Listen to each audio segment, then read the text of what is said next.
Of course, a lot of things we do are maladaptive and they're dangerous and we should know better, but the whole idea of attuning maladaptation with you should know better, this issue of whether you should know or not is exactly what I'm getting to. Yes, the information is there. Yes, the information was presented to you, and for some reason you will not take it in. And that is really stupid, but it's very common. And so that's really what I was getting into, is why is it when this information is available and presented, the people will not pick up on it and use it? It's very much self-delusive. It's an ego-satisfying thing to make you feel better about yourself. And then when you do that, that's all well and good, but then I realized that people tend to process information that way, so they corrupt the learning process, because the information coming in, which confirms their self-delusion, is accepted. But information which would tend to contradict it is rejected. Then people say, well, that isn't true. And so that's when I realized that's what made people stupid, because they won't learn. So I define stupidity as the learned corruption of learning. It takes a lot to shake people out of their schemas. I refer in the book to the most traumatic, terrifying experience anyone can possibly be called on to endure. He might have to change his mind. And changing your mind is a real problem. People don't like to do it. The story of Adam and Eve in the Garden of Eden is a good allegory. I think it's a good image, and it gets to that idea of, is knowledge good or bad? Is ignorance bliss? You know, that by becoming knowledgeable, then there's a moral responsibility to control your acts. And I think that's very easy. I don't include that, in my opinion, of going back to the origins of human stupidity, because I don't see a Garden of Eden as such in our history, in our past. But as a mythical allegory, I think it's a very good model to consider, and that is, does knowledge bring responsibility? Does that then make us sinful creatures when we do something wrong, which we know is wrong? I think it does. I think that's saying then you're being unethical and you're being stupid. Obviously, if you don't really understand what's going on around you, then I don't think you can call people stupid, and I don't think you can call them unethical. They may be unsuccessful and they may have failures and so forth. But when you get into stupidity, you are treading on something akin to moral sin. And the difference really is that in stupidity, you should have known better. And for some reason, you just didn't process that information accurately. The idea of sin, what should I say, is based upon the idea of knowledge. You can't have sin without knowledge. If you have people who don't know what they're doing, they can't be sinful or unethical or evil. I think that's a very necessary component of the whole idea of evil and sin. And stupidity ties in there as to whether you know or not. I would say it's wherever there are people and wherever they're organized, you're going to have leaders, you're going to have followers, you're going to have rules. And one of the problems is that the leaders tend to think they can break the rules because they're so powerful. And this is an element of stupidity. What we will do is tend to look at all the acts of terrorism and all the evil things that people can do, and we take that information and we emphasize it, and we will not look at information where we think, well, here's somewhere we could get along with these people and we could learn from them. And I don't think you can learn much from a terrorist. I mean, if somebody's going to blow you up with a bomb, that's not a learning experience. But I think short of that, while there is time, we should really be trying to get more understanding and understand why they perceive the world the way they do. One of the major reasons that World War II occurred was the assumption that it couldn't. And after World War II it went the other way, I think maybe very much to our advantage. Everyone knew there could be a World War III and worked to prevent it. And for all the problems we have in international relations, and we do have them, we have to admit we have not had World War III. And that is to the glory of all the statesmen of all the countries since 1945. but I think one of the prevailing common schemas in the world today is that we could have World War III.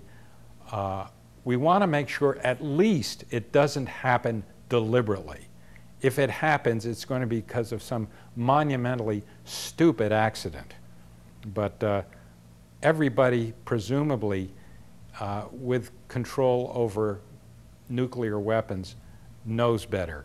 What scares us now is there are a bunch of loose cannons and real maniacs in the world who are borderline, they're nuclear capable.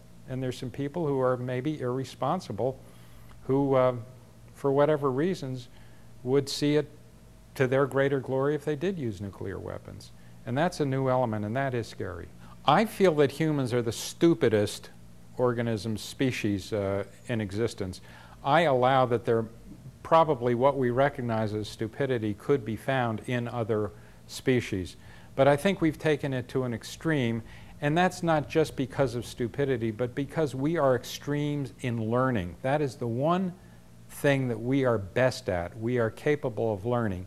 And since stupidity is tied in with corrupting learning, that is what makes us stupider than any other organisms, any other species. I think perhaps if whales and chimpanzees and so on and so forth, the other intelligent species, had the technological capability we had, we might find they're just as stupid. But the other thing that I do want to emphasize on that issue is the role of language. If you took humans without language, I'd say, okay, we may be stupid because we have belief systems, but the language element complicates everything so much, and it makes it very difficult for us to understand what we do because we use terminology that's loaded, we use words that are loaded, and it just makes it very difficult for us to understand really who and what we are and what we're doing. Language stupefies because you basically have language as symbolic sounds. You have cats out in the world, but we have a word for cat. I use the word cat, an image pops to my mind, to your mind, and probably they're very similar. That's all well and good at that level. But then you get into things like truth and beauty and justice and labor relations, race relations, perfection. There are a whole lot of terms like that, and they mean entirely different things to other people. But the people are trying to communicate. And so one person says, that's not fair. Well, what does that mean? It means whatever it was that happened wasn't fair to that person in that sense of morality. But someone else says, oh, of course it's perfectly fair. I mean, after all, blah, blah, blah, and then they come up with some other explanation. So the point is that you are using these symbolic sounds, meaning words, but you may be using them differently to stand for different things. And it makes things very complicated. And also, another thing is that people may use the words because they're emotionally laden and they make the individuals feel good about themselves.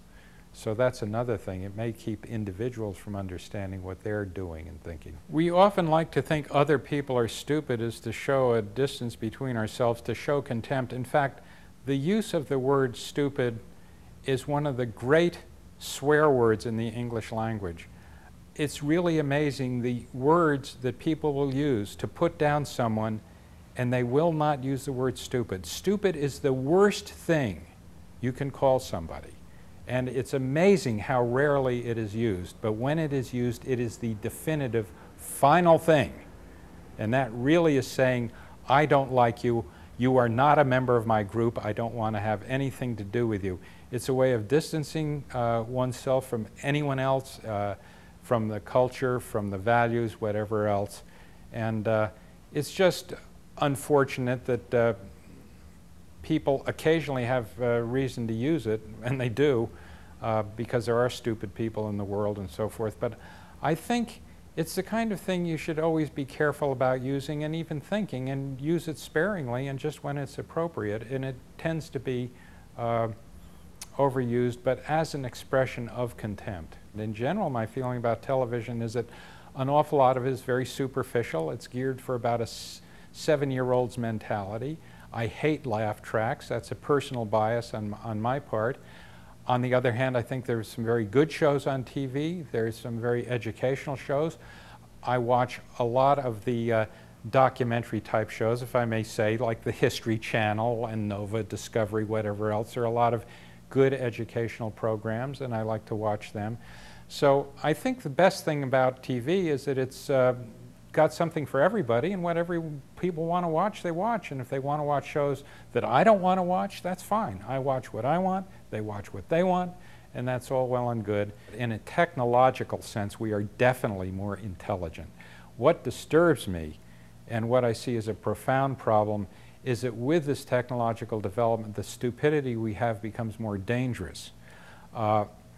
I hope that with the message I bring, we can be articulate about stupidity and understand it.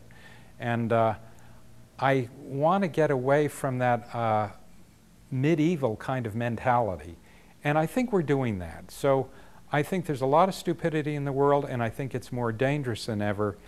I think with education, we're breaking down the pattern of thought of self-righteous, limited people who want to dictate life to the rest of us. I see choice as a real advantage. And so, in general, I'm optimistic if we have enough time that we will learn to live together.